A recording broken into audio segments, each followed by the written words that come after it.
Terima kasih Bapa yang baik atas kasih setiamu dalam kehidupan kami. Biarlah kami boleh selalu mempunyai kerinduan kepadamu, untuk kami boleh selalu masuk dalam hadiratmu, memuji, menyembah Engkau. Terima kasih Bapa, terima kasih. Mari Roh Kudus Engkau memimpin kami, untuk kami boleh memuji, menyembah Engkau. Terima kasih Tuhan. Haleluya Yesus, haleluya. Haleluya Yesus.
Bara la bara la bara la maste. Inara la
Father which art in heaven, hallowed be thy name. Thy kingdom come, thy will be done in earth as it is in heaven. Give us this day our daily bread, and forgive us our debts, as we forgive our debtors. And lead us not into temptation, but deliver us from evil. For thine is the kingdom, and the power, and the glory, forever. Amen.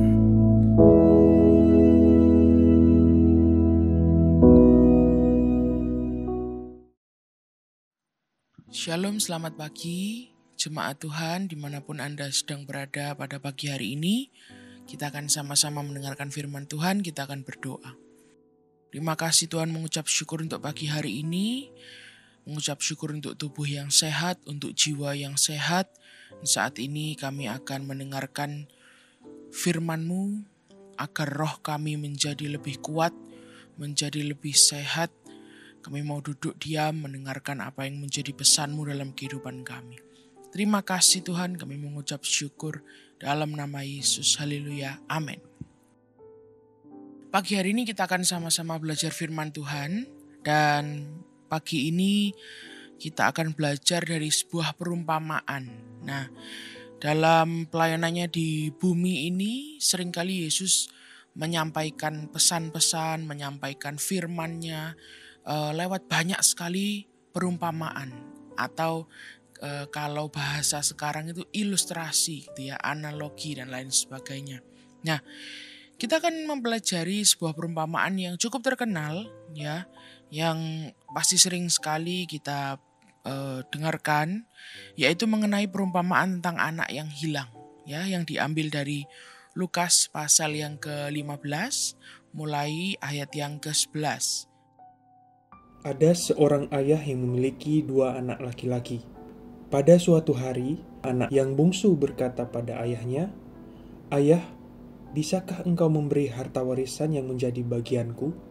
Ayahnya berpikir lama dan akhirnya memutuskan bahwa anak bungsunya akan dia beri harta warisan itu sekarang. Dan dia membagi rata hartanya untuk kedua anaknya. Setelah anak bungsu itu menerima hartanya, dia memutuskan untuk segera keluar dari rumah ayahnya dan pindah ke luar negeri. Saat ia pergi, dia sudah memutuskan untuk pergi selamanya dan berencana untuk tidak lagi kembali pulang ke rumahnya. Dia ingin bertumbuh dewasa, menggunakan semua harta yang dimilikinya sesuka hatinya, tanpa ada seorang pun yang mengatur hidupnya. Hal ini membuat ayahnya sangat sedih, dan ayahnya sangat merindukan anaknya. Anak bungsu ini tidak berpikir untuk menyimpan uangnya sama sekali dan menghambur-hamburkannya. Dia makan semua makanan, dia membeli barang mewah, dia berpesta setiap waktu, dan menghabiskan hartanya untuk melakukan hal-hal yang membuat Tuhan sedih. Setelah ia menghabiskan semua hartanya, anak bungsu ini mendapatkan banyak masalah. Ia tidak punya uang, tidak punya tempat tinggal, bahkan ia tidak punya apapun untuk dimakan. Jadi ia memutuskan untuk mencari pekerjaan. Satu-satunya pekerjaan yang bisa ia dapatkan adalah pekerjaan untuk memberi makan babi di peternakan. Dia sangat lapar, sampai-sampai ia hampir memakan makanan yang akan diberikan kepada babi-babi. Tetapi majikannya mengetahui hal ini dan berkata apabila anak bungsu ini melakukan hal itu sekali lagi, dia akan dipecat. Malam itu anak bungsu merasa sangat lapar. Dia bertemu beberapa orang di jalan dan dia berusaha untuk meminta sedikit makanan dari mereka. Namun tidak ada satupun yang mau memberi dia makan. Anak bungsu ini kemudian tertidur dengan perut kosong. Keesokan paginya, saat ia terbangun, dia menyadari satu hal. Pada saat ia tinggal bersama ayahnya, bahkan pekerja-pekerja ayahnya memiliki banyak makanan dan tidak kelaparan seperti dia saat ini. Pada saat itulah ia membulatkan tekadnya. Dia ingin kembali pulang kepada ayahnya dan berkata pada ayahnya, "Ayah, aku telah berbuat dosa kepada Tuhan dan kepada Engkau. Aku tidak layak disebut anak-Mu. Jadikanlah aku salah satu pekerjamu. Aku akan bekerja untuk Engkau." Dia tahu bahwa meskipun hanya menjadi pekerja di rumah ayahnya, dia akan punya hidup yang lebih baik daripada sekarang. Dia akan selalu punya tempat tinggal yang hangat dan makanan untuk dimakan. Dan akhirnya dia mulai berjalan pulang ke rumahnya. Saat anak bungsu ini sudah mulai memasuki halaman rumahnya, dari kejauhan ia bisa melihat ayahnya. Dengan perlahan dan takut, dia mau berjalan mendekat ke ayahnya.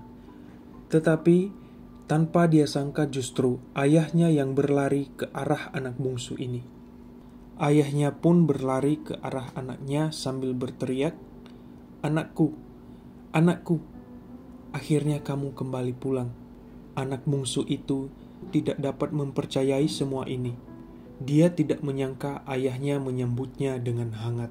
Dia pun mulai berkata pada ayahnya, "Ayah, aku tidak layak menjadi anakmu. Jadikan aku Bahkan belum selesai anak ini berbicara, ayahnya segera berkata pada pekerjanya, "Ayo, cepat, ambilkan jubah terbaik dan pakaikan cincin di jarinya, juga sepatu paling nyaman untuk anakku. Siapkan lembu yang paling gemuk dan sembelilah untuk jamuan makan malam atas kepulangan anakku." Saat pesta sedang berlangsung, anak sulung kakak dari anak bungsu ini mendengar ada bunyi musik dan perayaan yang meriah.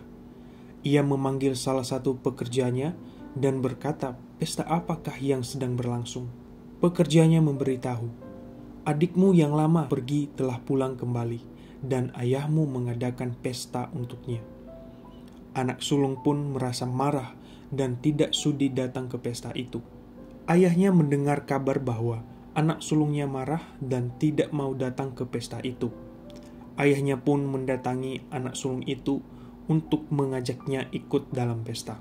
Anak sulung itu menolak dan berkata, "Ayah, aku sudah bekerja dengan setia kepadamu dan tidak pernah mengecewakan engkau. Tapi engkau tidak pernah membuat pesta sebesar ini untuk aku. Adikku telah mengecewakan engkau, bahkan meninggalkan engkau, tetapi engkau membuat pesta untuknya." Ayahnya berkata, "Anakku, engkau selalu bersama dengan aku. Semua milikku adalah milikmu. Kita harus bergembira karena adik bungsumu yang hilang telah kembali." Kita pasti pernah mendengarkan perumpamaan ini, ya. Saking seringnya mungkin kita anggap ini sebuah cerita yang nyata yang terjadi, ya. Padahal ini hanyalah sebuah perumpamaan atau ilustrasi yang analogi yang disampaikan oleh Yesus untuk menyampaikan pesannya, ya, untuk menyampaikan firman-Nya tentang seorang anak yang meminta harta warisan, lalu ia pergi dan dia menghabiskan semuanya itu, sudah habis-habisan dia kembali, tetap diterima oleh bapaknya. Dan ada juga cerita tentang anak sulungnya, ya, yang tidak terima, ya, karena dia adalah anak yang rajin, yang baik, tidak pernah meminta warisan, ya, bekerja dengan sungguh-sungguh di ladang, tapi melihat adiknya seperti itu dia menjadi iri hati. Nah, ini kisah yang sering kita dengar. Mungkin saat kita mendengarkan kisah ini, seringkali ini adalah digunakan untuk seseorang yang secara literal, ya, meninggalkan Tuhan, gitu ya. Seseorang yang meninggalkan, lebih konkret lagi gitu ya. Mungkin orang-orang yang meninggalkan kekristenan, ya. Mereka yang pergi jauh dan diharapkan untuk kembali dan lain sebagainya. Nah, itu bukan sesuatu yang salah. Memang analogi ini memang diperuntukkan untuk orang-orang yang menjauh dari rumah Bapa, gitu ya. Nah, tapi untuk kita, ya, mungkin kita merasa, oh saya masih Kristen kok, gitu ya. Saya masih ke gereja. Saya bahkan kalau ada ibadah tengah minggu, Touch of Heaven, atau ibadah komisi yang lain saya rajin datang kok. Nah, bisa saja saudara bilang seperti itu. Saya pasti saya bukan anak yang bungsu ini. Bukan saya tidak pernah meninggalkan. Nah, tapi pagi ini kita mau cek. Karena ada juga yang lebih berbahaya dari meninggalkan Tuhan atau meninggalkan kekristenan. Tetapi saat kita ini mungkin secara fisik, secara terlihat kita ini masih berada di rumah Bapa kita. Ya, tetapi sesungguhnya hati kita ini menjauh. Apa maksudnya? Mungkin kita masih rajin ke gereja. KTP-nya mungkin masih Kristen gitu ya. Atau mungkin KTP-nya nggak Kristen tapi rajin ke gereja. Mengaku bahwa pengikut Kristus, orang Kristen. Tapi pernah tidak kita ini berperilaku gitu ya. Kita ini mempunyai sebuah mindset yang tidak kita sadari seperti anak bungsu ini. Apa maksudnya? Kalau kita lihat cerita ini, kita urutkan satu persatu. Yang pertama, ada banyak sekali kesalahan yang dilakukan anak bungsu ini. Yang pertama, dia ini meminta harta warisan tidak tepat waktu. Meskipun dia bilang itu haknya, ya memang hak seorang anak mendapatkan bagian warisan. Terutama dalam konteks historis saat itu. Tetapi secara historis, zaman dulu, bahkan mungkin sampai sekarang ya, warisan itu akan diberikan saat apa, saudara? Saat seorang ayah atau mungkin ibu atau seorang yang lebih tua itu sudah meninggal, gitu kan ya. Jadi warisan itu namanya juga warisan, gitu ya, diwariskan. Harta dan lain sebagainya akan diberikan waktu apa? Sudah tidak ada di dunia ini. Jadi bukan lagi hak dari ayah atau ibunya misalnya, terutama ayah ya, diberikan kepada anaknya ya, yang terutama. Kalau mungkin tidak punya anak, mungkin kepada keluarga atau mungkin sesuai dengan instruksinya. Nah, yang dilakukan oleh anak bungsu ini adalah dia meminta tidak tepat waktu. Bukan hanya tidak tepat, salah gitu ya. Ayahnya masih hidup. Diceritakan ayahnya masih ada. Ya. Ayahnya itu masih tidak ada dituliskan ayahnya sudah mulai sakit, enggak ada gitu ya. Ayahnya masih ada, dia tiba-tiba saja ingin minta harta warisan itu. Ya. Kalau kita mungkin di posisi ayahnya mungkin agak geleng-geleng gitu ya.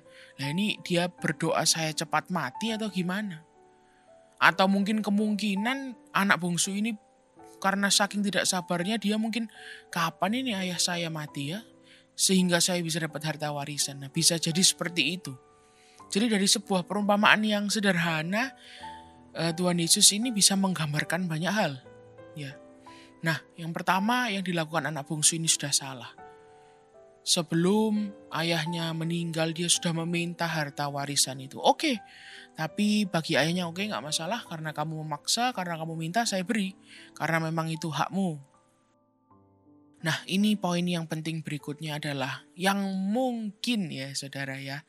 Seringkali kita lakukan tanpa sadar. Apa? Harta warisannya ini dianggap hak miliknya sepenuhnya.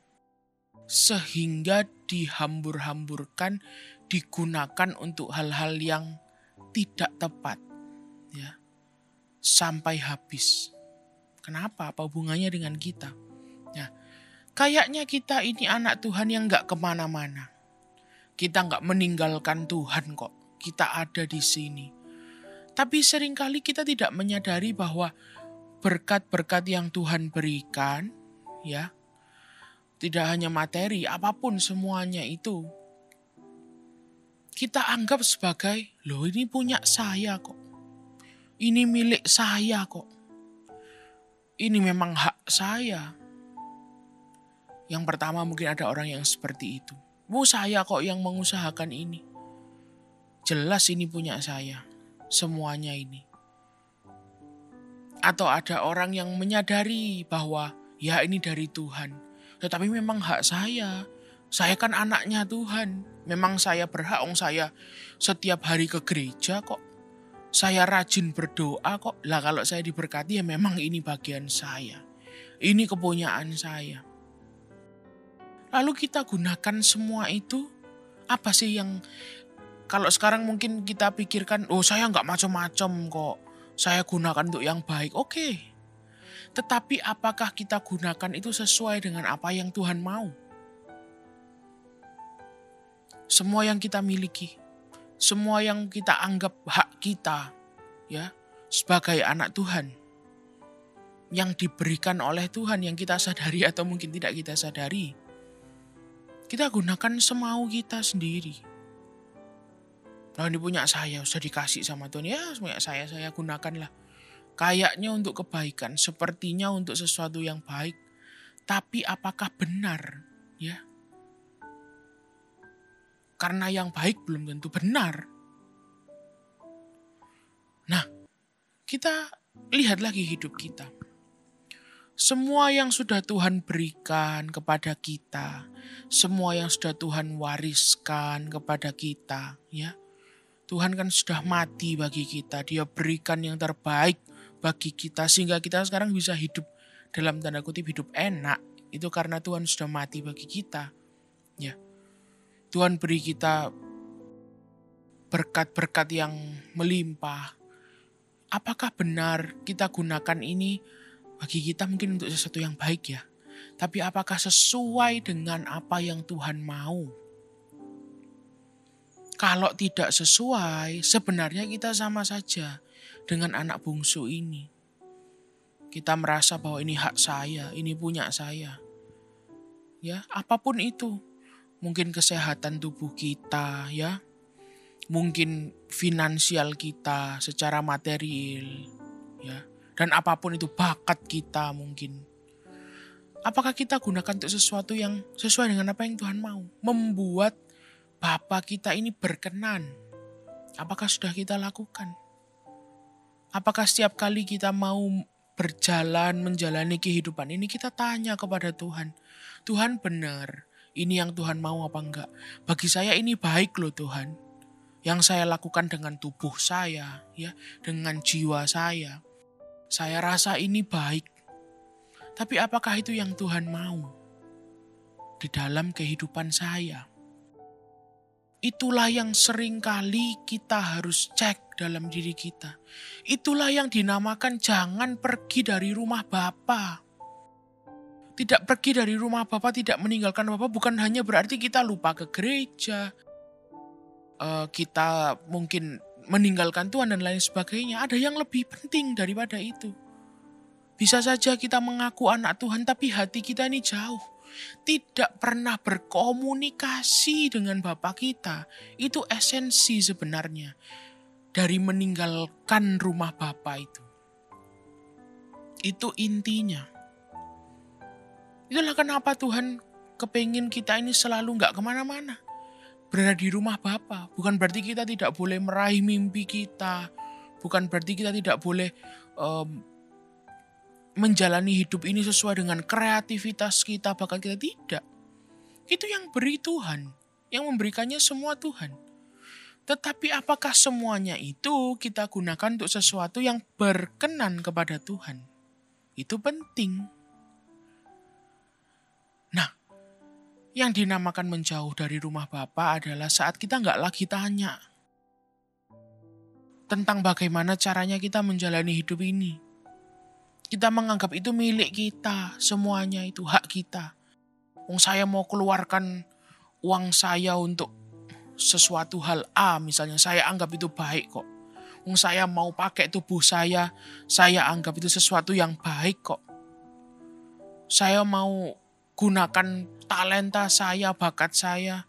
Kan dari Tuhan, Tuhan yang berikan punya saya. Saya anggap itu baik, oke.